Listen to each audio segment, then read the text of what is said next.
छठवें अधिकार की चर्चा करते हुए हम कुगुरु की चर्चा क्रमशः कर रहे हैं। कुगुरु और उसका खंडन।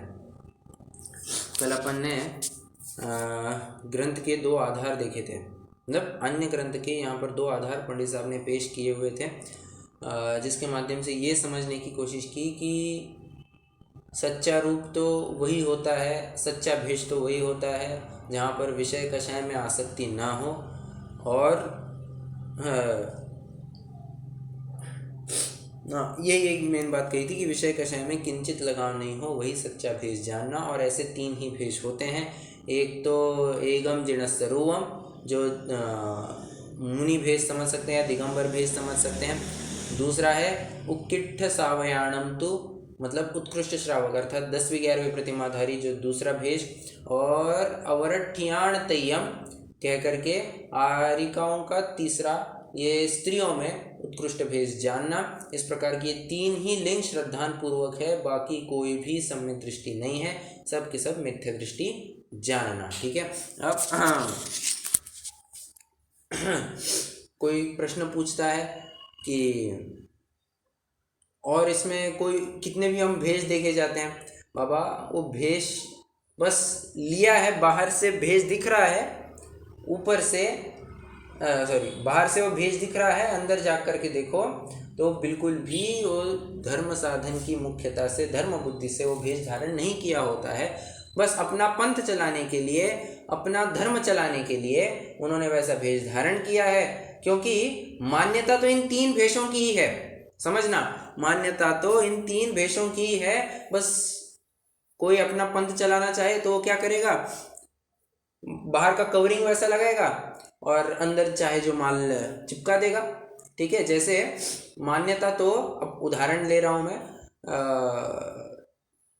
सर्वथा मत ले लेना। बिस्किट बोले तो सबसे पहले दिमाग में क्या आता है, बताना। बिस्किट बोला तो सबसे पहले दिमाग में क्या आता है, बराबर, पार्ले जी आता है। ठीक है। तो मान्यता तो पार्ले जी, और कब से वो चल रहा है पार्ले जी, कहते हैं कि 1984 शायद तब से चल रहा है, मतलब बहुत साल हो गए तब से पार्ले जी का बिस्किट चलते आ रहा है। मतलब आप विचार कीजिए, मैं साल मुझे एग्जैक्टली याद नहीं, ऐसा कुछ धुंधला धुंधला सा मैं याद कर पा रहा हूँ। तो तब से ये बिस्किट चला आ रहा है, मतलब बिस्किट बोले तो पार्ले जी। अब कोई जो बाहर का कवरिंग है वो पार्ले जी का बराबर लगा है, वो छोटा बच्चा बस ऐसे हाथ में एक बिस्किट पकड़ा होता है, वो वाला दिखा है, तो उस सबको लगा रहे हाँ ये तो पार्ले जी, ये तो बराबर पार्ले जी, ये तो पार्ले जी है। पर अंदर में चाहे वो माल अपना डाले, इससे तो घाटा होने वाला है। पहला घाटा तो ये कि जितने भी ग्राहक आकर के उसको खाएंगे उनको दिक्कत होने वाली है, उनको कुछ ना कुछ फूड पॉइजनिंग या कुछ लेकर के दिक्कत होगी, बात एक। और तुम इस भ्रम में मत रहना कि तुम्हारा बहुत मुनाफा हो रहा है, ये सारा मुनाफा एक झटके में साफ हो जाएगा। एक दिन FSSAI वाले आकर के दाढ़ मारेंगे और तुम्हारा खेल खत्म हो जाएगा। उसी प्रकार कोई ये ना समझे कि अपन ने भेष मात्र धारण किया है तो अपना पंथ चालू हो जाएगा, अपनी एकदम प्रसिद्धि बन जाएगी, ये समझने की ज़रूरत बिल्कुल भी नहीं है। क्योंकि पहला घाटा तो ये कि पोसेंगे लोग तुम्हारे नाम से, जब वे उनको गलत असर दिखने लग जाएगा, बात एक। और बात दो, एक दिन कर्म का उदय ऐसे आएगा कि पूरा हफ्ता चुका देगा। ठीक है। पूरा कर्जा तो नहीं, बट पूरा का पूरा हिसाब चुकता कर देगा, और तुमको एक ऐसी जगह भेजेगा जहाँ से तुम फिर बाहर निकलना भी बहुत मुश्किल हो जाएगा। हो सकता है तुमको नरक निगोद में ही भेज दिया जाए। और इसी बात को लेकर के फिर पंडित साहब भी कहते हैं, सूत्र पाहुड़ का एक छंद उद्धृत करते हुए, तत्तो पुण्य जाय निगोदम, सीधे फिर निगोद भेज दिए जाओगे। ठीक है। कोई प्रश्न और करता है कि साहब जितना धर्म किया उतना तो फल बताओ, जितना धर्म किया उतना फल बताओ। सो ऊंची प्रतिज्ञा धारण करके हल्का काम करना बिल्कुल भी उचित नहीं है। तुम क्वांटिटी मत देखो, तुम क्वालिटी देखो। समझो, तुम क्वांटिटी मत देखो, तुम क्वालिटी देखो। कोई उपवास धारण करके अगर एक कण भी खाए तो पापी है, और कोई एकासन करते हुए अगर 5 रोटी खाए पर बराबर एकासन पर ही बना रहे, बाद में कुछ भी खाए पिए नहीं, तब तो उसको बहुत उसकी पीठ थपथपाई जाएगी, उसको तो बहुत सराहा जाएगा और वो पुण्य का अधिकारी है। ये इतनी सी बात समझने लायक है। तो जो जो प्रतिज्ञा ली है उसके अनुसार काम करो। ऊंची प्रतिज्ञा लेकर के हल्का काम कर, जैसे जैसे और मैं बताऊं, मान के चलो कोई कंपनी में मैनेजर बन गया, ठीक है, कोई कंपनी में मैनेजर बन गया। अब मैनेजर का काम क्या होता है?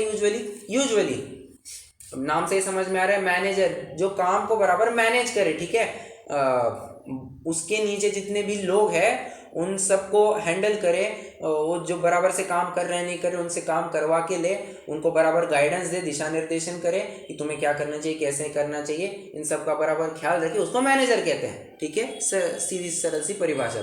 अगर ये मैनेजर पोस्ट लेकर के अगर वो झाड़ू पोछा लगाना चालू कर दे तो कंपनी वाले क्या कहेंगे? भाई साहब, हम आपको पगार दे रहे हैं मैनेजर का, ये झाड़ू पोछा लगाने वाले को तो हम 1000 रुपया टिका देते हैं, आपको हम बराबर से 1,00,000 रुपया टिका रहे हैं। तो आप इस भ्रम में मत रहिए, आप कुछ भी कर सकते हैं, आपके पास अधिकार है, इसका मतलब ये नहीं कि आप कुछ भी कर सकते हैं, ठीक है। इसलिए ऊंचा पद धारण करके अगर हल्का काम करेंगे तो दंड का ही पात्र होता है। लगभग कल यहाँ तक अपन ने चर्चा की हुई थी। अब थोड़ा अपन आगे बढ़ते हैं। अब यहाँ पर मुनि का सच्चा स्वरूप वर्सेस मुनि का क्या विपरीत स्वरूप पाया जा रहा है, एक ऐसा थोड़ा कंपैरेटिव एनालिसिस आपको देखने को मिलेगा। पंडित साहब कहते हैं मुनि का सच्चा स्वरूप तो क्या? तो पॉइंट नंबर 1, बाह्य अभ्यंतर परिग्रह का लगाव नहीं है और आत्मा का आपरूप अनुभवन करते हैं। ये ऐसे कई पंक्ति पढ़ी है क्या अपन ने? आत्मा का आपरूप अनुभवन करते हैं, ऐसी पंक्ति कहीं पहले पढ़ी है? और बाह्य अभ्यंतर परिग्रह का लगाव नहीं है, ये भी पंक्ति कहीं पढ़ी है? यही नहीं, इससे मिलती जुलती।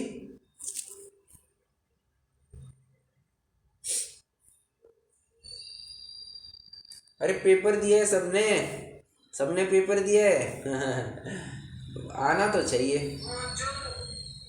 जो साधु का स्वरूप है उसमें करेक्ट साधु का स्वरूप कहिए या फिर आचार्य उपाध्याय साधु का जो सामान्य स्वरूप लिया गया वहां पर आप देख सकते हैं। आइए पेज नंबर 3 पर आ जाइए।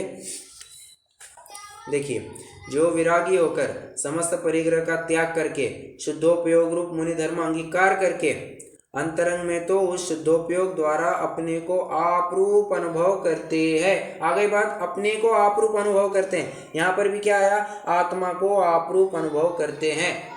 मैच हो रहा है, ये आप रेफरेंस लिख करके रखिए, पेज नंबर 3, ठीक है। और पेज नंबर 3 पर भी रेफरेंस लिख करके रखिए, पेज 179, ओके। और ऊपर एक क्या पॉइंट आया था? बाह्य अभ्यंतर परिग्रह का लगाव नहीं है। पहली लाइन देखिए, समस्त परिग्रह का त्याग करके, और नीचे भी देखिए, पर भावों में ममत्व नहीं करते।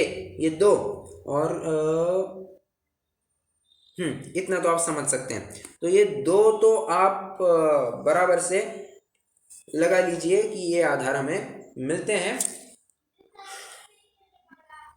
तो ये तो होना चाहिए वास्तविक स्वरूप। पंडित साहब कहते हैं देखो तो इस पंचम काल की दुष्मता, इस पंचम काल का असर तो देखो कि बाह्य अभ्यंतर परिग्रह तो छोड़ो, अब कितने ही प्रकार के परिग्रह धारण करते हैं। कोई वस्त्र को रखता है, कोई भोजन आदि में लोलुपी होता है, कोई पंच महाव्रत को अंगीकार करता है, और आत्मा का अनुभव तो छोड़ो, शुभ अशुभ भावों से उदासीनता तो छोड़ो, अब सब इन्हीं कार्यों में उलझते हुए पाए जाते हैं। ये ऐसी इतनी विपरीतता पाई जाती है। अब थोड़ा अपन इसकी एक एक की चर्चा करते हैं। देखिए, पहले अपन पैराग्राफ पढ़ते हैं, फिर मैं थोड़ा स्पष्टीकरण करूंगा, ठीक है। देखो, हुंडावसर्पिणी काल में यह कलिकाल वर्त रहा है। इसके दोष से जिनमत में मुनि का स्वरूप तो ऐसा है जहाँ बाह्याभ्यंतर परिग्रह का लगाव नहीं है, केवल अपने आत्मा का आपरूप अनुभव करते हुए शुभाशुभ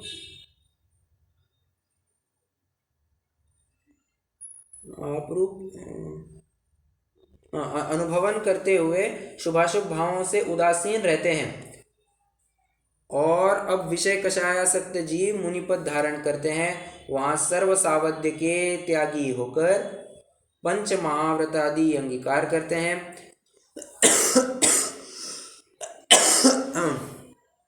श्वेत रक्त आदि वस्त्रों को ग्रहण करते हैं, भोजन आदि में लोलुपी होते हैं, अपनी पद्धति बढ़ाने में उद्यमी होते हैं, वह कितने ही धनाधिक भी रखते हैं, हिंसाधिक करते हैं, वह नाना आरंभ करते हैं, परंतु अल्प परिग्रह ग्रहण करने का फल निगोद कहा है, तब ऐसे पापों का फल तो अनंत संसार होगा ही होगा। अब इसमें थोड़ा सा एक ट्रिक है, पढ़ने की ट्रिक है। वैसे चलिए कुमकुम जी आप बताइए, या भानु कुमार जी आप बताइए, शशि जी आप भी बता सकती है, कोई भी बताइए। ये जो लाइन है ना, इसके दोष से जिनमत में, यहां से लेकर के तीसरी लाइन तक, इसके दोष से लेकर के शुभाशुभ भावों से उदासीन रहते हैं, इसका अर्थ आप कैसे करेंगे? मैं आपको 1 मिनट का समय देता हूं, आप थोड़ा विचार कीजिए और आप बताइए कि आपको अर्थ कैसे करना है। ठीक है, मैं यहाँ रिकॉर्डिंग भी रुका रहा हूँ, आपका जब हो जाए तो आप मुझे बताइए, या फिर 1 मिनट बाद मैं खुद पूछूंगा। ओके, हाँ जी।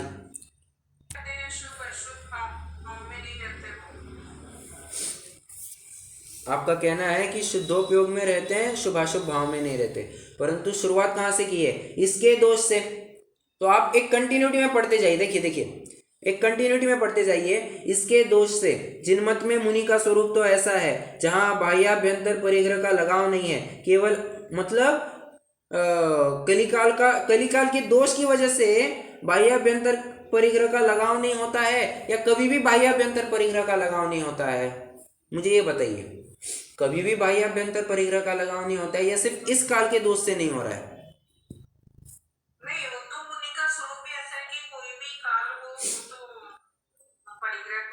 बिल्कुल सही, बिल्कुल सही बताया आपने। अब इसका अर्थ कैसे करेंगे फिर? इसके दोष से जिनमत में मुनि का स्वरूप तो ऐसा लिखा है। आप एक कंटिन्यूटी में पढ़िए ना, अगर आप एक कंटिन्यूटी में पढ़ते हैं तो अर्थ नहीं जमता है। और मैं बताऊं, मैं इस लाइन को लेकर के बहुत घूमा, 4, 5, 6 दफा, मुझे समझ में ही नहीं आ रहा था अर्थ। तो फिर मैंने थोड़ा जा करके मुझे ऐसा लगता है कि इंटरप्रेट इस प्रकार से करना चाहिए। आप बताइए, आपको सही लगता है तो आप समझ सकते हैं। ये इसके दोष से यहाँ पर ब्रेक लीजिए, कॉमा डाल दीजिए, ठीक है। फिर यहां से पढ़ना चालू कीजिए। जिनमत में मुनि का स्वरूप तो ऐसा है जहां बाह्याभ्यंतर परिग्रह का लगाव नहीं है। बात 1, केवल अपने आत्मा का आपरूप अनुभवन करते हुए शुभाशुभ भावों से उदासीन रहते हैं, ये सच्चा स्वरूप। क्या ये बात सही लग रही है?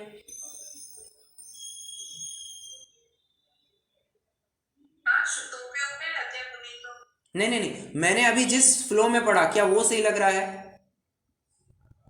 हाँ जी, सही है। ठीक है, और वो जो मैंने बताया ना इसके दोष से, वो अब यहां से पढ़िए।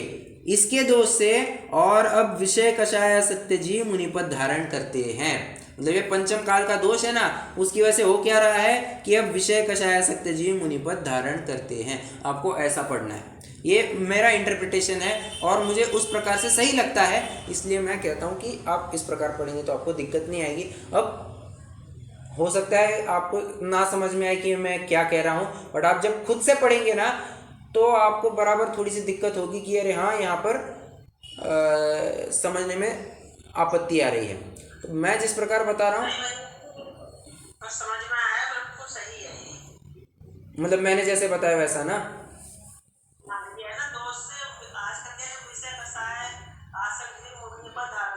वहां पर होना चाहिए था, ये वहां से जोड़ करके पढ़ना है, बराबर, बिल्कुल ठीक है। तो सच्चा स्वरूप क्या है ये तो अपन ने देख लिया।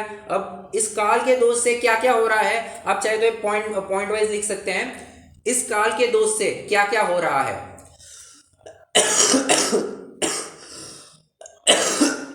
सॉरी, पहले तो आप ये भी लिख सकते हैं वैसे, सच्चा स्वरूप क्या। तो पॉइंट नंबर 1, बाह्याभ्यंतर परिग्रह का लगाव नहीं है, ये पहला पॉइंट, और अपने आत्मा का आपरूप अनुभवन करते हैं, ये पॉइंट नंबर 2। सच्चा स्वरूप ऐसा होता है, ठीक है। और इस काल के दोष से क्या क्या आपत्तियां देखने को मिल रही है, तो इसकी अब लिस्ट लिखेंगे। ओके, पहला लिखिए, विषय कषाय सत्य जी मुनिपद धारण करते हैं, पॉइंट नंबर 1।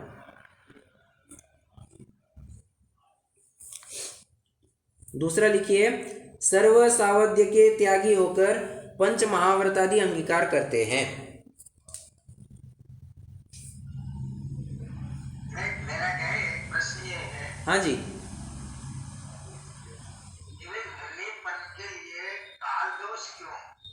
मुनिपन तो है विकार, उनका जो स्वरूप है, उसके काल दोष थोड़ी आगे आएगा। जैसे या तो फिर आप क्या कि मुनिपत लो ही मत। अब मुनिपत जो लेना है तो उसका पालन करना है। हाँ, मैं प्रश्न नहीं समझा आपका। जो काल दोष से इसमें बताया ना है। क्या आपत्तियां, काल दोष से क्या क्या आपत्तियां आ रही हैं, बराबर। हाँ, हाँ, तो मुनिपन के लिए थोड़ी आपत्ति आती है। मुनि तो एक विकार, उसका जो स्वरूप है। अब समझे नहीं बात क्या है। यहाँ पर पंडित साहब दो चित्रों का चित्रण कर रहे हैं। एक तो सच्चा स्वरूप क्या होना चाहिए, पॉइंट नंबर 1, और पॉइंट नंबर 2, ये पंचम काल में जो जो जो हुंडावसर पीढ़ी काल चल रहा है, उसमें भी ये जो पंचम काल चल रहा है, उसमें मुनियों की क्या क्या हालतें देखने में आ रही है, तो उसका वर्णन भी यहाँ पर किया जा रहा है। तो दो चित्र यहाँ पर दिखाए जा रहे हैं। ठीक है, तो कहाँ तक थे अपन? हाँ, 2 पॉइंट लिख लिए अपन ने। एक तो विषय का सत्य जीव मुनिपद धारण करते, पॉइंट नंबर 1। पॉइंट नंबर 2, सर्व सावध्य के त्यागी होकर, वो वाला है। फिर तीसरा, श्वेत रक्तादि वस्त्रों को ग्रहण करते हैं, ये 3 लिखिए। चौथा, भोजनादि में लोलुपी होते हैं, पॉइंट नंबर 4। फिर अपनी पद्धति बढ़ाने में उद्यमी होते हैं, पॉइंट नंबर 5।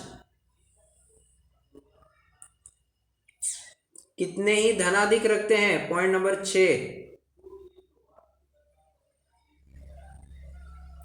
हिंसाधिक करते हैं ना, वह नाना आरंभ करते हैं, पॉइंट नंबर 7। मतलब देखो कितनी विपरीतता पाई जा रही है। मतलब 7 प्रकार से विपरीतता दिखाई है। अभी अपन एक एक करके इसकी थोड़ी चर्चा करते हैं। सबसे पहला क्या कहा, विषय कषायासक्त जीव मुनिपद धारण करते हैं। अब अपन थोड़ा उदाहरण लेते हैं। ये ओशो, ये राम रहीम, ये इन सब का ज़रा उदाहरण लेते हैं। ओशो की तो छोड़ दीजिए, आसाराम बापू। हाँ, आसाराम बापू, ये आसाराम बापू का केस लीजिए, ये राम रहीम का केस ले लीजिए। इन्होंने क्या किया, ये सब कितने ही बलात्कार आदि किए। पेपर में ऐसी न्यूज़ आती है, या आजू बाजू में भी सुनने मिलता है कि इन्होंने कितने ही बलात्कार आदि किए।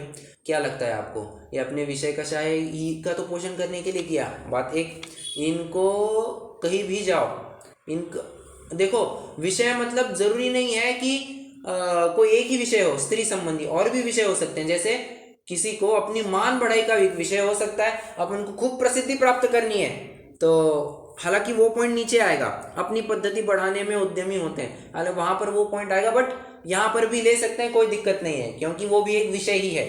अपना मान बढ़ाना, ये भी एक विषय ही में आ जाता है, ये विषय कषाय। ठीक है, और कषाय कह करके मान कषाय तो आ ही जाती है। कहाँ तक थे? हाँ, विषय कषाय को लेकर के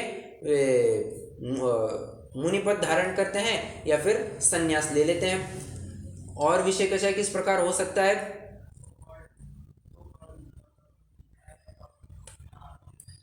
उसका वर्णिंग, हालांकि मैं थोड़ा और अच्छे से कहना चाहूँ तो ये जो विषय कषायासक्त जीव मुनिपद धारण करते हैं ना, ये इसका वर्गीकरण या फिर इसका नंबरिंग अपन ने 1 2 3 4 करना चाहिए था।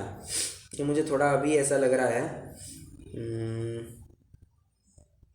मतलब जनरल पॉइंट ऐसा कि विषय कषायासक्त जीव मुनिपद धारण करते हैं, और फिर उसके अंदर पॉइंट लिखने थे, पहला, सर्व सावध्य के त्यागी होकर पंच महाव्रतादि का अंगीकार करते हैं, ऐसा लिखना चाहिए था। मतलब वो 1 ना रह करके वो हेडिंग हो जाता, और फिर 2 3 4 की जगह 1 2 3 हो जाता।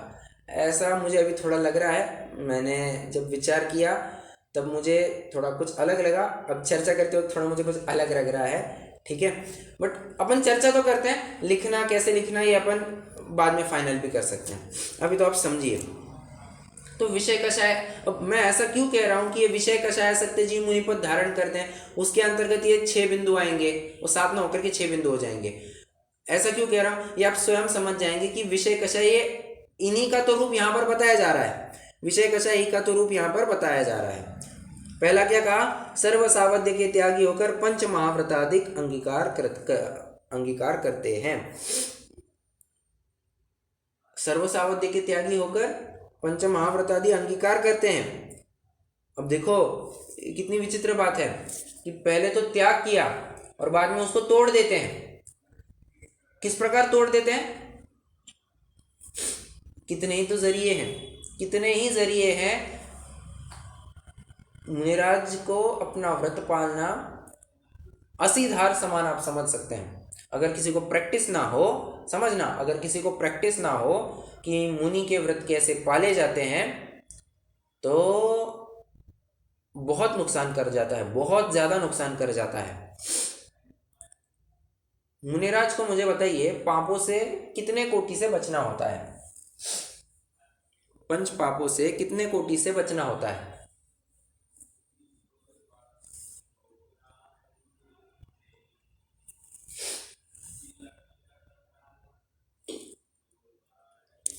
अरे क्या बात है, मुनिराज पाप के कितने कोटि से त्यागी होते हैं?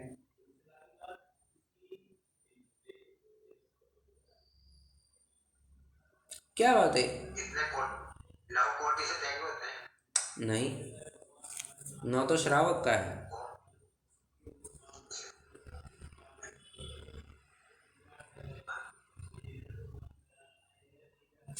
अरे मुनि के पहले 108 लिखा होता है, नहीं लिखा होता है? 108 तो इस समय आप सोचिए, मैं क्या, अरे इसमें सोचना क्या है, धड़ाधड़ बोलना चाहिए, ये तो नहीं, फ्रैंकली स्पीकिंग ये तो फटाफट आना चाहिए, इसमें विचार करने वाली कोई बात ही नहीं है, कोई गुंजाइश नहीं है। थोड़ा मैं इसमें सख्ती से बात कहूँगा कि थोड़ा ये याद ही रहना चाहिए, रट्टा होना चाहिए, नींद में से उठा है तो भी ये याद आना चाहिए, ठीक है। तो 108 कोटि से त्यागी होते हैं और कई बार चर्चा कर चुके हैं, ऐसी भी बात नहीं है अपन, ठीक है। खैर आइए अपने प्रकरण में। तो 108 कोटि से त्यागी होते हैं, मतलब किसी भी पाप से बचने के लिए उनको 108 कवच रखने होंगे। अगर एक भी कवच टूट गया तो समझो गया, पूरा का पूरा उसके अंदर से पाप अंदर प्रवेश कर जाएंगे। जैसे अपन विचार करते हैं, मान के चलिए कार्यक्रम आयोजित करने वाले हैं और मुनिराज का खूब सम्मान करने वाले हैं। अब अगर किसी को लगता है ओहो अपना थोड़ा सा अपन को थोड़ा अच्छा लगेगा, अब थोड़ा सा अपनी भी प्रसिद्धि हो जाएगी, ऐसा विचार करके यदि कोई मन में ही विचार करे तो हो गया ना, खत्म हो गया। मान कषाय, मन द्वारा तुमने अनुमोदना तो कर ही दी और समरम के स्तर पर आप समझ सकते हैं, आरंभ के स्तर पर आप समझ सकते हैं। 108 कोटि कैसे हो गए? क्रोध कारित अनुमोदन, मन वचन काय, समरम समारम आरंभ और क्रोध मान माया लोभ। तो इसमें से एक द्वार कौन सा खुल गया? मान कषाय की आपने मन ही में अनुमोदना की आरंभ द्वारा, ठीक है, आरंभ की आपने अनुमोदना की, एक द्वार खुल गया, एक कवच टूट गया, पाप वहां पर अंदर बहने लग गए, महाव्रत टूट गया। मतलब आप विचार कीजिए कितने अवसर होते होंगे मुनिराज का व्रत टूट जाने के, और मुनिराज कितने धीर गंभीर होते होंगे कि उनको ऐसे कार्यों में बिल्कुल भी ऐसी प्रवृत्तियों में बिल्कुल भी इंटरेस्ट ही नहीं होता। हमको तो लगता है अरे पॉसिबल ही नहीं, पॉसिबल तभी तो मुनिराज का जीवन कोई हल्के मजाक में तो नहीं लिया जाता, कोई मजाक में ले वे समस्त सावध्य का त्याग करे और फिर बाद में कहीं नहीं हमसे तो नहीं पलता, हो जाएगा तुम्हारा ढूंढक मत, हो जाएगा। ढूंढक मत वाले भी यही करते हैं, बस अपनी संख्या बढ़ाने में लगे रहते हैं, बन जाओ मुनिराज, ले लो दीक्षा, और बाद में पलता न जान करके फिर शिक्षा देते कि नहीं बेटा ऐसा नहीं, ऐसा करना चाहिए। अरे इस दीक्षा लेने से पहले सब शिक्षा दी जानी चाहिए। ये श्रावक के व्रत है ही काय के लिए? फिर ये मुनि बनने की तैयारी के लिए तो श्रावक के व्रत होते हैं। अगर उन श्रावकों के व्रत न पाल करके यो श्रावक व्रतपाल स्वर्ग सोलम उपजावे और तहते चय नर जन्म पाए मुनि वह शिव जावे। ठीक है, मुनि होकर के ही शिव जाते हो। और ये 12 व्रत क्यों पालना? मुनि बनने की तैयारी के लिए। ठीक है, तो कहाँ तक आए अपन कि समस्त सावधि के त्यागी होते हैं और बाद में तो फिर उसका तो छेद कर देते हैं, नहीं पलता जान करके छेद कर देते हैं। ये पहला बिंदु। और क्या बातें? श्वेत रक्तादि वस्त्रों को ग्रहण करते हैं। अब श्वेत रक्तादि वस्त्रों को ग्रहण करते हैं, आप ये श्वेतांबर समझ सकते हैं, रक्तांबर समझ सकते हैं, या फिर कोई भी और समाज वाले समझ सकते हैं। ये वस्त्र धारण करते हैं, मुनि दीक्षा धारण करते हैं और फिर वस्त्र ग्रहण करते हैं। अरे जब तुमने समस्त परिग्रह का त्याग किया था तो तुम बताओ वस्त्र परिग्रह है या नहीं है? यदि वस्त्र परिग्रह है तो तुमने तो अपरिग्रह व्रत का नियम लिया हुआ है, अपरिग्रह का तुमने व्रत लिया हुआ है, तो तुम्हारा तो व्रत खंडित हो गया। और यदि कपड़ा परिग्रह नहीं है तो गृहस्थों को भी अपरिग्रही कहो।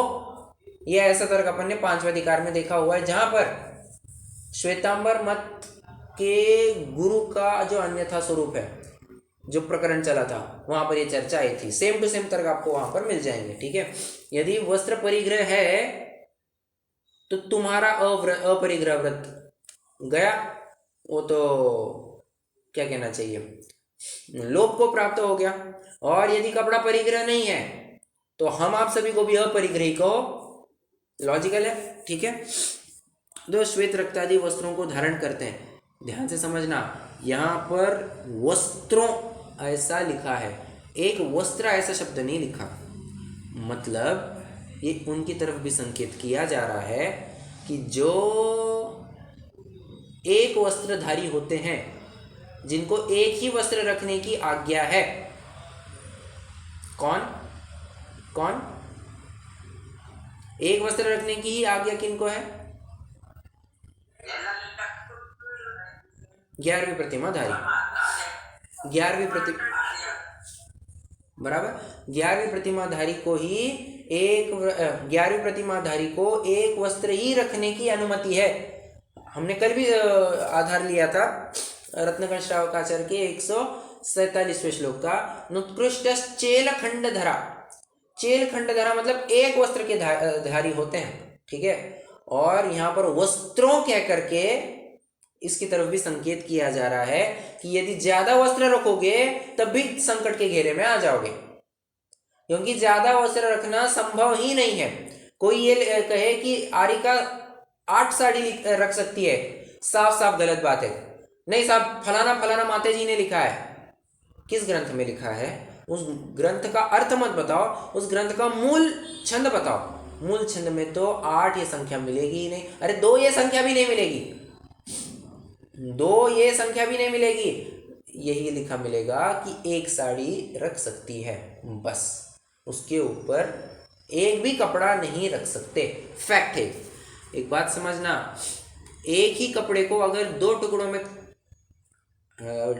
विभाजित कर दिया जाए तो वे भी 2 कपड़े माने जाएंगे, एक कपड़ा नहीं। ठीक है, एक अखंड कपड़ा होना चाहिए, ये कंडीशन है। ओके, हाँ, खंड वस्त्र तो नहीं होता है। कहां तक आए अपन? श्वेत रक्तादि वस्त्रों को ग्रहण करते हैं। आगे भोजन आदि में लोलुपी होते हैं। हालत बड़ी खराब है बाहर। अपने दिगंबर संतों को देखो या श्वेतांबर संतों को देखो या अन्य मति के संतों को देखो, भोजन अगर पसंद ना आ जाए फेंक देते हैं, लिटरली फेंक देते हैं। कई बार आपको अपने पंथ के ही दिगंबर संतों को ही आप देखेंगे, भोजन पसंद ना आए, ना रुचे, अंजलि पुट छोड़ देते हैं और जो ग्रास उनके करपात्र में डाला गया था नीचे गिर जाता है। और ऐसा कितना ही किलो गंती अनाज, किलो गंती भोजन वेस्ट चला जाता है। नहीं पसंद आया, बस उस चक्कर में नीचे गिरा देते हैं। कोई कहते हैं नहीं साहब हमको नहीं चाहिए, अंतराय आ गई। अरे भैया, अंतराय आ गई तो तुमने सीधे से निकलना चाहिए जंगल। भोजन चालू होने के बाद अगर अंतराय आती है तब तो सीधे से ही जंगल पकड़ना होता है, ये फैक्ट है। और तो और एक बार अंजलि पुट छोड़ दी, पुनः अंजलि पुट अब अगले दिन ही जुड़ेगी आहार के लिए, अन्यथा अंजलि पुट फिर से नहीं जुड़ेगी। समझना, अंजलि पुट एक बार छूट गई तो फिर से नहीं जुड़ती है। वो नहीं साहब, भोजन कंप्लीट नहीं हुआ, भोजन कंप्लीट नहीं हुआ तो तुमने अंजलि पुट क्यों छोड़ी? ये सीधा सा क्वेश्चन है। आप पूछेंगे ये आधार कहाँ मिलेंगे? संयम प्रकाश आदि ग्रंथों में आप पढ़ेंगे, मूलाचार आदि ग्रंथों में पढ़ेंगे, आपको इसका विशेष विवरण मिल जाएगा। तो मैं कहना ये चाहता हूँ कि भोजन में इतने लोलुपी देखे जाते हैं, और कई बार तो ये महाराज जी, ये ऐलक जी, ये और आरिका माता जी, ये स्वयं चौके रसोई घर में जा करके वहाँ के कुक को, आचारी को पूछते हैं कि कल के मेनू में क्या बनेगा, कल तुम ये बनाना और फलाना चटनी बनाना और फलाना सैलड होना चाहिए और फलानी सब्जी होनी चाहिए और तुम उसमें ये इतनी मिर्च डालना और ये मिठाई होनी चाहिए। ये सब मेनू डिसाइड करते हैं। भले आदमी तुम्हारी साधना इसलिए साधते हो कि तुमको अच्छा भोजन करने मिले, या तुमने साधना इसलिए साधते हो कि तुम्हें कुछ आत्म कल्याण करना है। तुमने ये मुनि व्रत धारण किया, ये जो आरिका व्रत धारण किया, ये जो ऐलक व्रत धारण किया है, ये अपने विषय कषाय का पोषण करने के लिए किया है या अपनी आत्मा की साधना करने के लिए किया हुआ है? डेफिनेटली आत्मा की साधना करने के लिए ये सब उद्यम किया जाता है।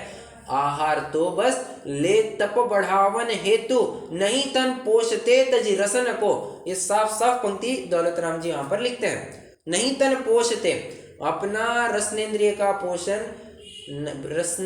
पोषण बिल्कुल भी नहीं करते। ओके, और यहाँ पर, और आपको मजाक लग रहा होगा, आप नज़र उठा करके देख सकते हैं, इतनी दिक्कतें मिलेंगी भोजन को लेकर के। और बताऊं, कई बार तो समाज में ऐसा होता है कि एक मुनि का संग रहता है या फिर आरिका माता जी का संग रहता है, सुबह अभी तक हुई नहीं है, सॉरी सुबह तो छोड़ो, रात ही, पिछले दिन ही रात्रि में रसोई घर में जाकर के वहाँ का जो फूड बनाने वाला है, जो क्या कहना चाहते हैं, आचारी है, उसको कहा जाता है कि ये मेन्यू बनाओ, और वो आचारी ही फिर अगले दिन इनकी पड़गाना करता है और वही फिर इनको नमोस्तु करके और इनको आहार देता है। आज इतनी विडंबना है, इतने भोजन में लोलुपी पाए जाते हैं कि जिसने तो भक्ति भाव से आहार ग्रहण करना चाहिए था, वो इतना हीन, दीन और पराधीन पाया जा रहा है कि उसको किसी नौकर के भरोसे आहार लेना पड़ रहा है, और वो भी बोल करके, तुम ऐसा करना तो हम आहार लेंगे। ये तो दादागिरी हो गई, ये तो सीधी से दादागिरी हो गई। या तो एक प्रकार से कह सकते हो, तुमने तो उसको नौकर समझ करके रखा है, अपने नीचे एक एम्प्लॉय रखे जैसा तुम काम कर रहे हो। ये कंसेप्ट बिल्कुल भी गलत है। कितनी बातें कहे और कहाँ तक कहे, जितनी समस्याएं कहेंगे उतनी कम है। इसलिए पंडित साहब भी थोड़ी कही, बहुत समझी, ऐसा समझ करके हमने भी आगे बढ़ना चाहिए। बट भोजन में लोलुपी होते हैं, ये तो बात ज़रूर सही है। और आप देखना, जब भी महाराज जी का भोजन होना होता है, किसी महाराज साहब मतलब ये श्वेतांबरों के जो साधु होते हैं, उनका भोजन होना होता है, मुझे बताइए, रूखी सूखी रोटी बनाएंगे, दाल रोटी बनाएंगे, या साहब दाल बाटी बनेगी, या फिर आमरस बनेगा, या फिर और क्या है, पराठे बनेंगे, और ये अच्छी मसालेदार सब्जी बनेगी। क्या लगता है आपको, सूखी दाल रोटी बनेगी?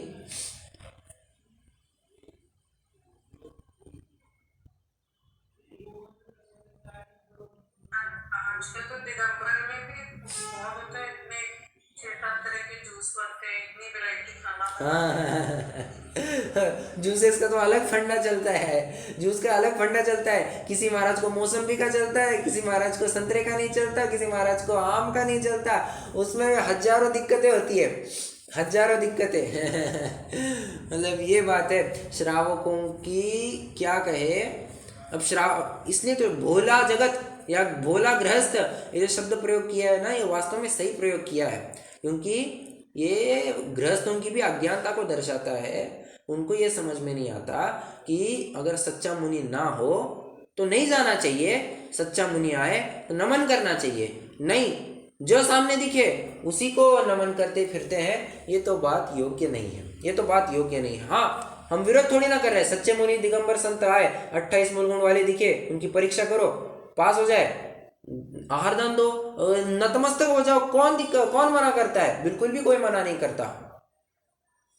परंतु यदि बिना परीक्षा करे ही बस जय हो कोई दूसरा जय हो कर रहा है तो तुम भी जय हो करने लग जाओ, ये बात युक्त नहीं है। तो भोजन आदि में लोलुपी होते हैं, ये बिंदु की अपने चर्चा की।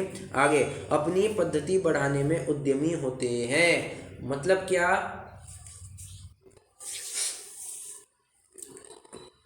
अब कौन सा बिंदु लेना है? अपनी पद्धति बढ़ाने में उद्यमी होते हैं, वो कितने ही ये बाद में लेंगे। अपनी पद्धति बढ़ाने में उद्यमी होते हैं। आप कई बार देखते होंगे कि एक महाराज के संग की दूसरे महाराज के संग के साथ नहीं जमती। क्या कहा? एक महाराज के संग के साथ दूसरे महाराज के संग की नहीं जमती है, और इस बात को लेकर के खूब तू मैं होती है, और खूब एक दूसरे के ऊपर आरोप प्रत्यारोप किए जाते हैं कि वो संघ ऐसा है और वो संघ कहता है ये संघ ऐसे ऐसे काम करते हैं, इनमें कुछ अकल ठिकाना नहीं है, इनको कुछ समझ में आता है क्या? और दोनों भी जन ये दावा करते कि हम सही है और दूसरे बिल्कुल झूठे हैं, उनको तो शिक्षा होनी चाहिए, और उनका तो ये तो मुनि धर्म का अपमान करते हैं, ऐसे ऐसे बातें कहते हैं। कितने जनों को ये थोड़ा ऐसा नज़र में आया है कि हाँ, ये एक संघ की दूसरे संघ के साथ नहीं जमती।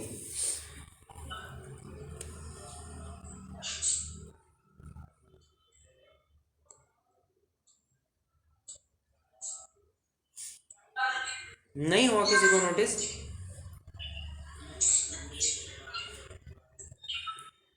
कई बार श्वेतांबरों में तो ये बहुत होता है, श्वेतांबरों में तो ये बहुत देखने को डॉक्टर साहब आपका माइक चालू है। सॉरी। हाँ जी। तो ये श्वेतांबरों में भी कई बार देखने को मिलता है कि एक संघ वाले दूसरे संघ से बराबर चीड़ रखते हैं। तो अरे मुनि हो, सब कलीग्स हो, अब सिद्ध बनने के बाद भी तुम ऐसे ही गुटबाजी करोगे या क्या करोगे? ये तो बात बिल्कुल भी स्वीकृत नहीं है ना। तो अपनी पद्धति बढ़ाने में उद्यमी होते हैं, और कितने ही धनाधिक भी रखते हैं। धनाधिक रखते हैं, धन आदिक मतलब सारे परिग्रह लगा लेना। क्या आप जानते हैं कि एक मुनिराज है, मैं नाम नहीं जानता, frankly do not know the name, but सुनते हैं कि अपने ही पंथ की कोई मुनिराज है जिनके पास सोने की प्रतिमा बराबर पाई जाती है। उनके पास सोने की जिन प्रतिमा, गोल्ड की, प्योर गोल्ड की जिन प्रतिमा है। अब मुझे बताइए, एक छोटी प्रतिमा बनाने के लिए कितना लगता होगा धातु?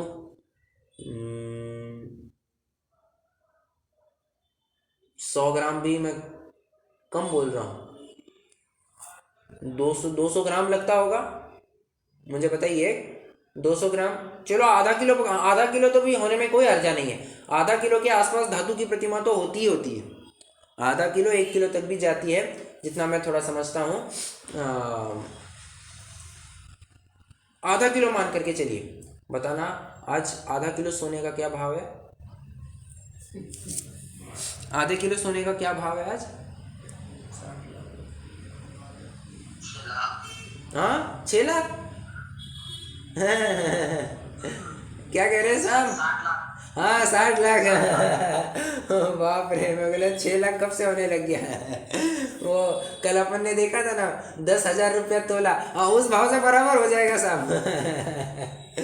कल परसों अपन ने देखा था ना, 10,000 रुपया, उस भाव से बराबर हो जाएगा। 60 लाख रुपया आधा किलो होता है। मुझे बताइए, मुनि को अरे एक धागा भी रखना उचित है क्या? एक धागा भी रखना उचित है क्या? और ये 60 लाख की प्रतिमा लेकर के घूम रहे। 60 लाख तो मैंने लोअर एंड पे बोल दिया, थोड़ी बड़ी प्रतिमा होगी, 1 किलो 1.5 किलो 2 किलो की प्रतिमा होगी, आप विचार कर सकते कितने का खर्चा होगा। अगर 1 किलो की मान के चलते तो 1.25 करोड़ के आसपास वो खर्चा चले जाएगा। आज की वैल्यू, अरे लोग भूखमरी से इतना मर रहे हैं, लोगों को खाने के लिए 2 टाइम पेट भरने के लिए, 2 टाइम छोड़ो 1 टाइम का पेट भरने के लिए पैसा नहीं है। जैसे तैसे अपने आए दिन गुजारते हैं, पानी पी पी करके, कितने नाले नदी का पानी पी पी करके दिन निकालते हैं। और तुम ऐसे मुनि होकर के ऐसे खर्च करते हो। श्रावक होकर के दिक्कत नहीं थी, तुम मुनि होकर के बड़ी प्रतिज्ञा धारण करके तुम ये करते हो ना, इससे बहुत बड़ी आपत्ति है। तुम श्रावक रह करके करते, हमें कोई आपत्ति नहीं थी, हम तो कहते कि अरे चलो अच्छे कार्य के लिए तो सोने जेवर तो नहीं बना रहे हैं, जिन प्रतिमा बना रहे हैं बहुत अच्छा कार्य कर रहे हैं, उस अपेक्षा तो हम कभी एक हाथ बार पीठ थपथपा देते। परंतु तुम मुनि होकर के ऐसे काम करते नहीं, करवाते हो, चीड़ तो और ज्यादा उसकी आती है। तुम दूसरों के ऊपर बोझ बन रहे हो और दूसरे तुम्हारी क्यों सुने, इसके लिए कुछ एक बात तो दिखाओ, एक प्रमाण तो दिखाओ। ठीक है, प्रमाण तो दिखाना चाहिए। तो सोने की प्रतिमा रखते हैं। ये हाल ही में, अब ये सिर्फ अपने ही पंथ की नहीं समझना, बाकी हर जगह लगा लेना। ये बालाजी ट्रस्ट, कौन सा बालाजी ट्रस्ट? बालाजी वेफर्स बनाने वाला।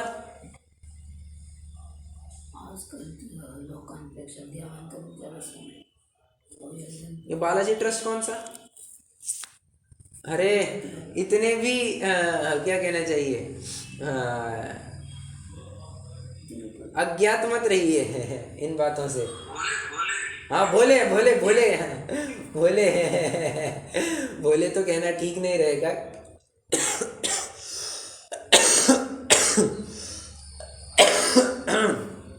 इतने भी स्ट्रेट फॉरवर्ड मत रहिए कि आपको कुछ ही पता नहीं है।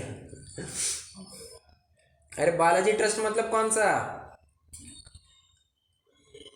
कमाल है यार, किसी को पता नहीं है, क्या बात है। 2-3 दिन से देख रहा हूँ, बहुत ठंडे हो गए सारे।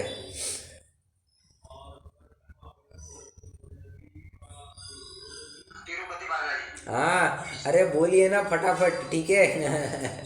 तो बालाजी ट्रस्ट बोला तो तिरुपति बालाजी, उसके कोठा में जाकर के देखना, करोड़ों नहीं अरबों खरबों रुपए का फंड पड़ा हुआ है डिपॉजिट में। बात एक, सोना जाकर के देखना, इतना किलो नहीं टनों में सोना है उनके पास, टनों में सोना है उनके पास। इतना भाविक लोग आकर के दान, और सिर्फ सोना ही नहीं, कोई लोग चांदी भी दान करते हैं, कोई चांदी दान करता है, कोई सोना दान करता है, कोई कुछ दान करता है। देखना उनके पास कितना सोना होता है, और इतना पैसा है कि किसी का कर्जा नील हो जाए पूरा, किसी राज्य का, किसी राष्ट्र का कर्जा नील हो जाए, इतना पैसा है।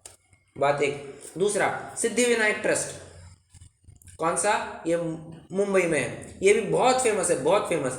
हमारे पूना का एक है और बहुत फेमस है, दगड़ू शेठ हलवाई करके, अगर किसी ने नाम सुना हो। तो वैसे जाने का कोई प्रसंग बना नहीं है, बट बहुत फेमस है, लोग दूर दूर से दर्शन करने के लिए आते हैं। तो दगड़ू शेठ हलवाई करके है, करोड़ों का फंड पड़ा है इनके पास। ये अपना सोमनाथ मंदिर गुजरात वाला, ये सोमनाथ मंदिर तो 17 बार लूटा गया है, और एक वेश्या की भांति हालत होकर के रही है इसकी। तो अपन ने चर्चा की हुई है, मोहम्मद गजनबी आकर के 17 बार आकर के लूट करके चला गया, और एक वेश्या जैसी हालत इसकी हो गई, और कोई कुछ भी नहीं कर सका।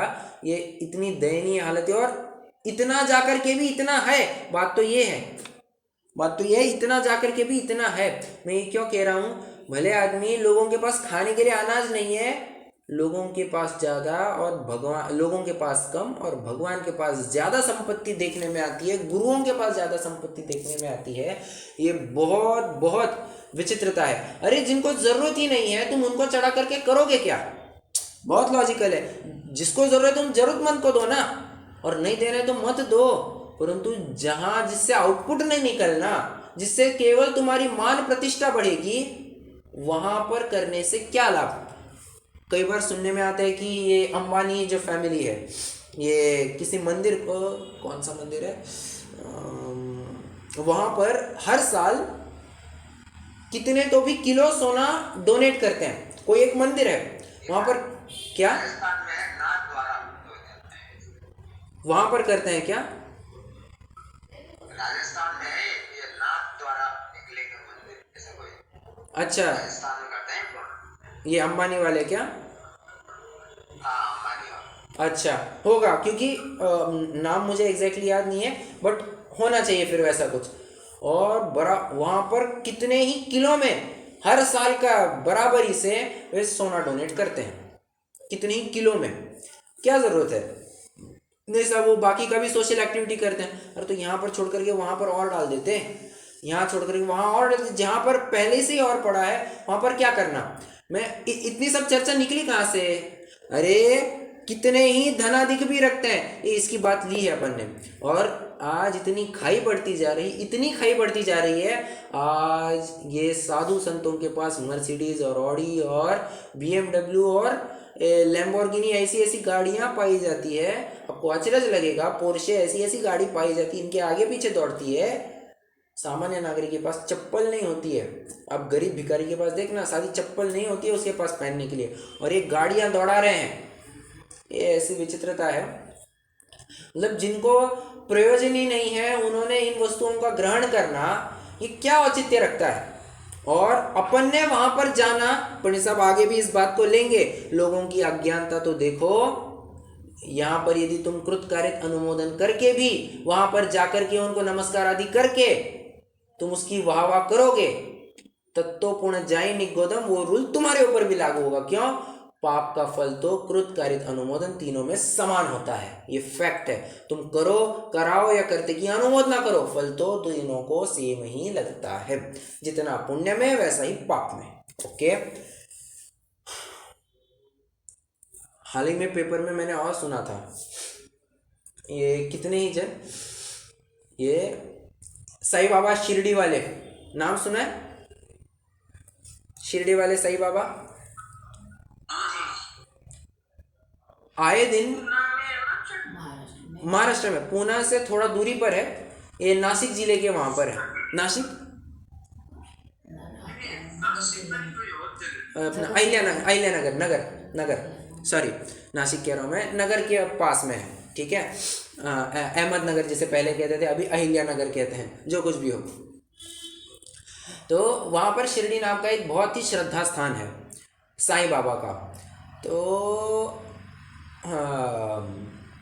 वहाँ पर न्यूज़ में ऐसा मैं पढ़ता हूँ, पेपर में आई बात है, सोना का कड़ा चढ़े थे, 1 किलो के सोना का कड़ा, 1 किलो के सोने का कड़ा दान किया।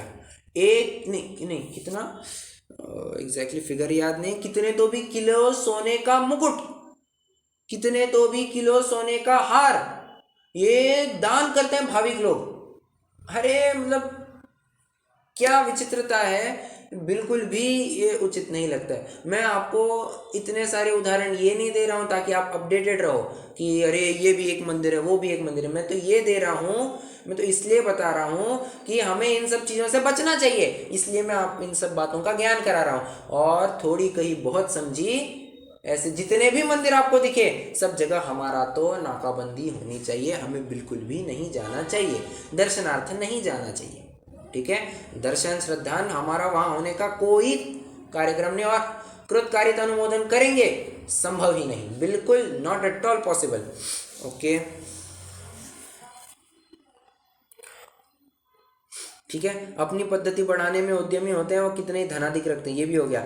हिंसाधिक करते हैं वह नाना आरंभ करते हैं। और समझना जरा, नाना आरंभ करते हैं, मैं इसमें थोड़ी और बात करता हूँ। ये एक बहुत नया कंसेप्ट तो छोड़ो, बहुत पहले से कंसेप्ट चलते आ रहा है। क्या? बोलियां बुलवाने का। कितने जनों को लग रहा है कि हाँ, अब देखो, मैं तो ये बोलियां बुलवाना मैंने तो बस एक ही बार देखा है, एक बार तो छोड़ो, बहुत कम बार देखा है कि बोलियां बुलवाई जाती है। ये करते हैं कि इसके लिए ये बोली लगाओ, उस विधान के लिए इतनी बोली लगाओ, ये मैंने बहुत कम देखा हुआ है, बट देखा हुआ है। कितने जनों को ये ध्यान में आता है कि कोई मुनि महाराज ये सब कार्य करते हैं? शांति करते हैं ना, शांति शांति धारा मतलब मैं समझा नहीं। बोली ने शांति धारा। अच्छा, ओके। नहीं बट महाराज जी करवाते हैं, ये ज्ञान है ना। महाराज जी करवाते हैं शांति धारा। बराबर। अब आप बताइए, फिर से वही बात, महाराज जी को बोलियां बुलवाने से क्या मतलब, क्या औचित्य? नहीं साहब, दान होना चाहिए।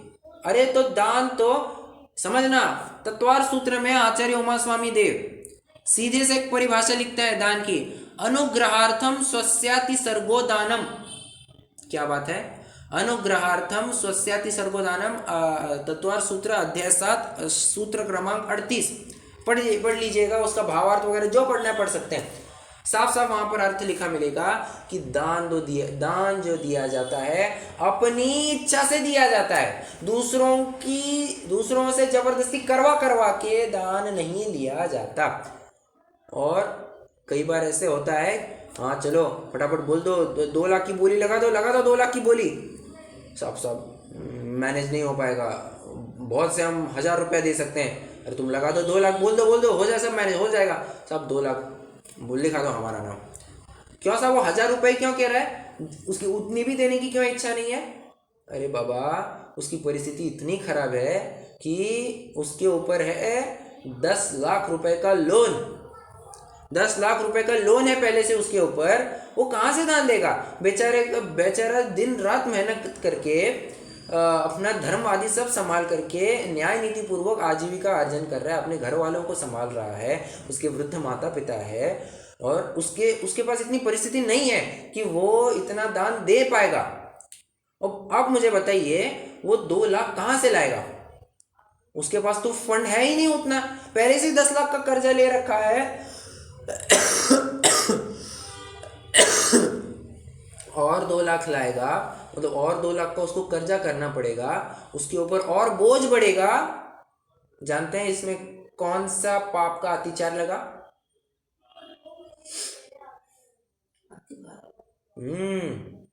अति भारारोपण, हिंसा अति। हाँ बराबर, एक पाप कहो तो सारे पाप समाहित हो ही जाता है, वो तो बात सही है। पर्टिकुलरली यहाँ पर बात करना चाहे तो हिंसा आ सकता है, क्योंकि सूत्र ऐसा है ना, वध बंध छेदाति भारारोपणान्न पान निरोधा। अति भारारोपण, दूसरे के ऊपर ज्यादा भार लादना। ओके, और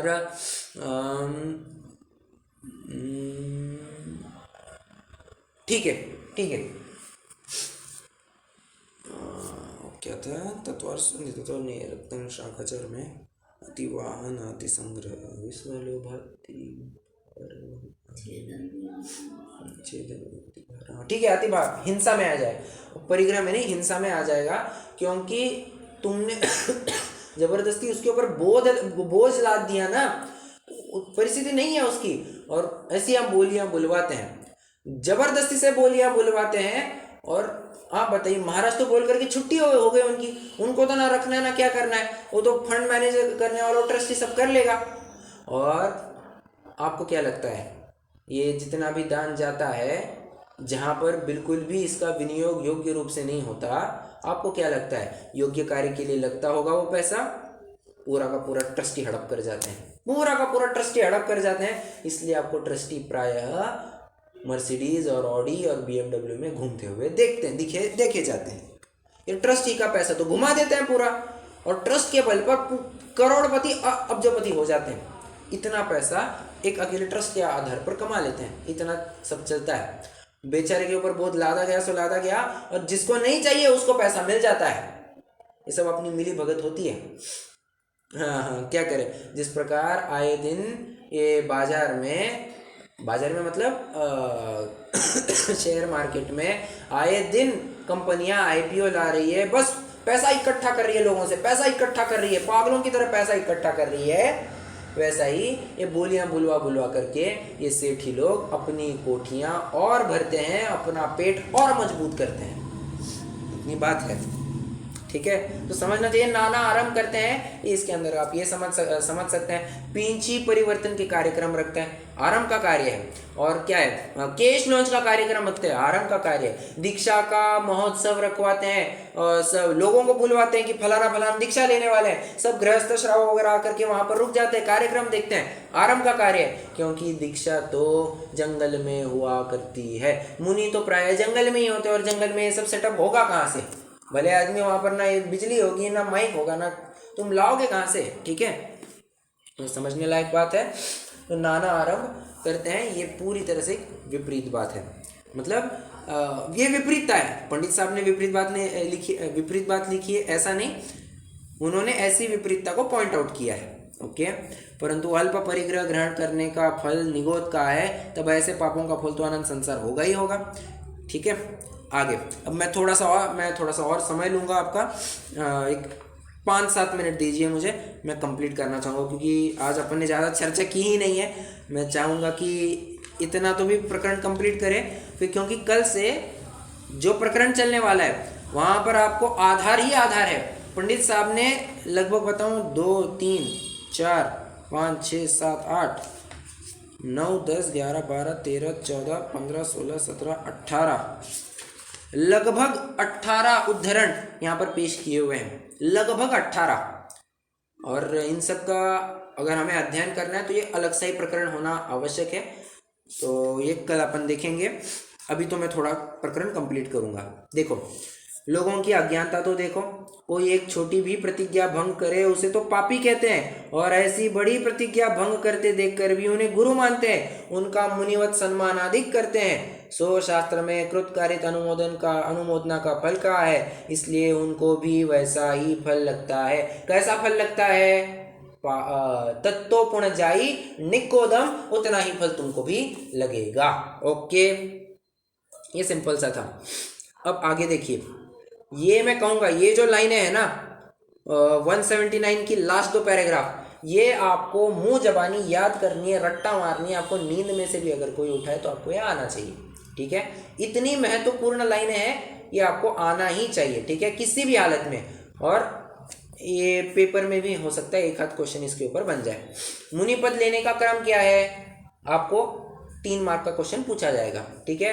तो मुनिपद लेने का क्रम, पहले एक काम कीजिए, सुनिए, आप एक चार्ट बनाइए, फटाफट एक चार्ट बनाइए, मुनिपद लेने का क्रम, ये हेडिंग दीजिए और बाजू में लिखिए वर्तमान में किस प्रकार विपरीतता, ऐसा एक चार्ट बनाइए। 2 कॉलम बनाइए, पहले कॉलम का हेडिंग दीजिए मुनिपद लेने का वास्तविक क्रम, और दूसरे कॉलम का हेडिंग दीजिए वर्तमान में किस प्रकार विपरीतता।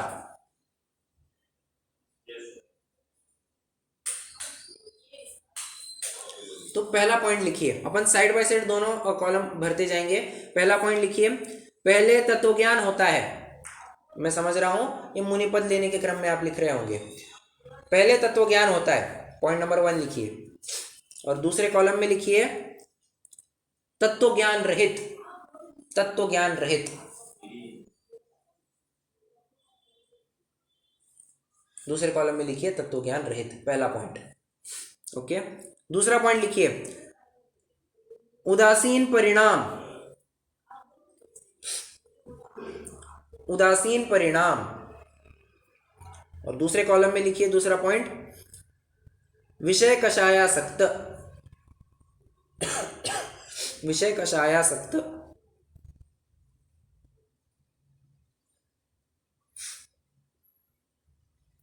तीसरा पॉइंट लिखिए, पहले कॉलम में तीसरा पॉइंट लिखिए परिशहादि सहने की शक्ति होती है, परिशहादि सहने की शक्ति होती है।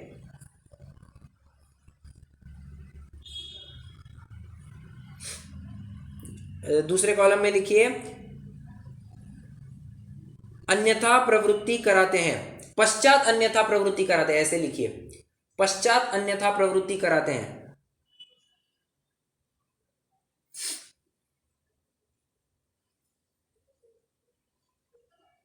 पश्चात अन्यथा प्रवृत्ति कराते हैं, ओके।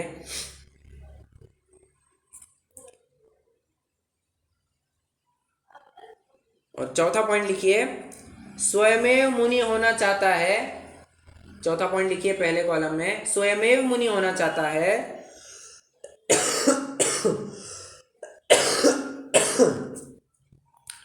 और दूसरे कॉलम में लिखिए, लोभ दिखाकर मुनिपद देते हैं। लोभ दिखाकर मुनिपद देते हैं।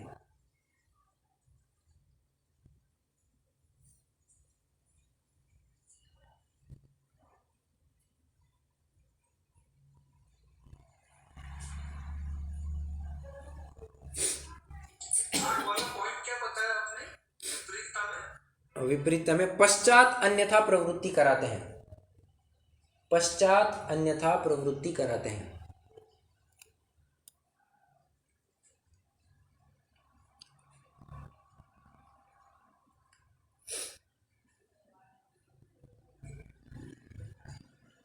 ओके, ये लिख लिया होगा। अब फटाफट आप पढ़ेंगे, हम पढ़ेंगे, आपको तुरंत ख्याल में आ जाएगा अपन ने कैसे कंपैरेटिव एनालिसिस बनाया हुआ है। ओके, हाँ देखो, मुनिपद लेने का क्रम तो यह है, पहले तत्वज्ञान होता है, पश्चात उदासीन परिणाम होते हैं, परिषादी सहने की शक्ति होती है, तब वह स्वयं में मुनि होना चाहता है और तब श्री गुरु मुनि धर्म अंगीकार कराते हैं।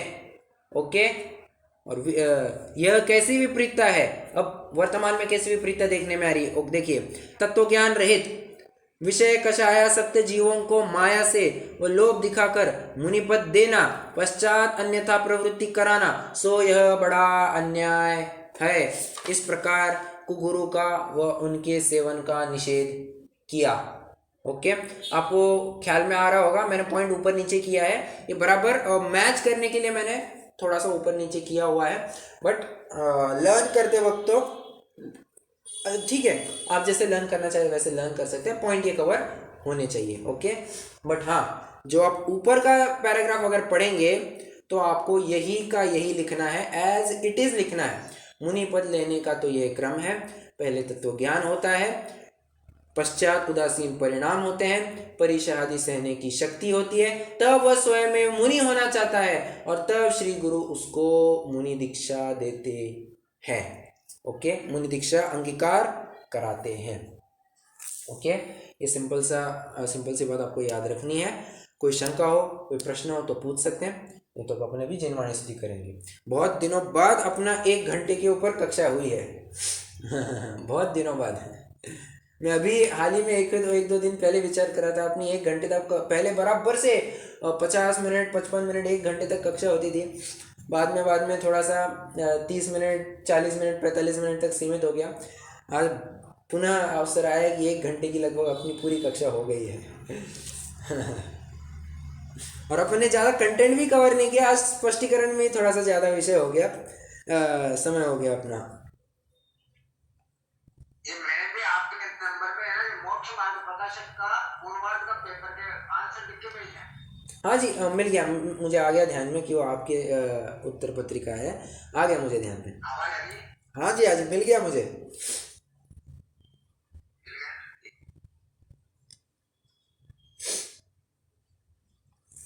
ओके।